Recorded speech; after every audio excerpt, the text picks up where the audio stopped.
From the Duke Street Gallery's archives of moments of Joyce, we present the writer and Facebook king, Billy O Hanluain. Billy muses on his parents getting married on Bloomsday.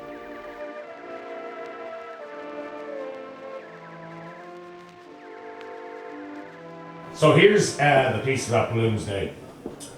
Were it not for Bloomsday, I might not be here today, wandering through the eternities of Kinnage and saying yes, in spite of the gravitational pull of its opposite, to all those mundane jewels that so often go unsung and unseen.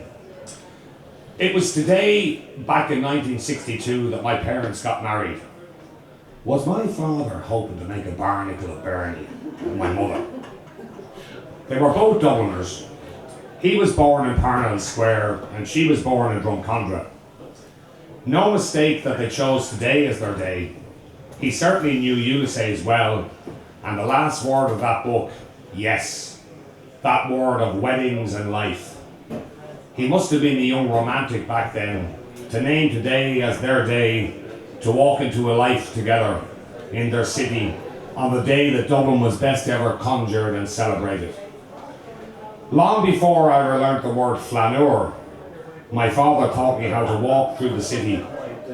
Though I grew up in Dunleera, town always seemed to be the main event in our family. Street names, characters, history, words all flowed from him like a search engine where nothing needed to be sought, but where everything was found without asking, given.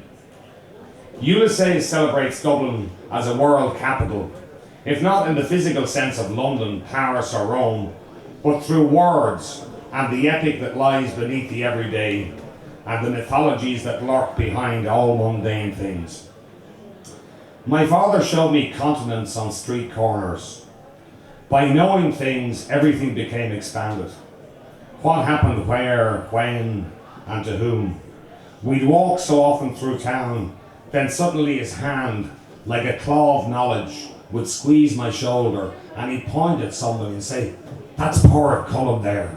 Do you see that sign for Finn's Hotel? That's where Nora Barnacle worked. And where we're walking now, Nassau Street, is where Joyce first saw her. And you know that Nassau was the name of a German town. His breath blew my city large. He took me to Parsons' bookshop on Bagot Street to meet the old ladies there who ran the shop, who in turn showed me their visitors' book, where I saw the names of Bean and Miles and Patrick Kavanagh. We window shopped in Catter Books on Duke Street, just across the road, admiring the fine artwork of first edition books. Its shop front is still one of the finest galleries in town.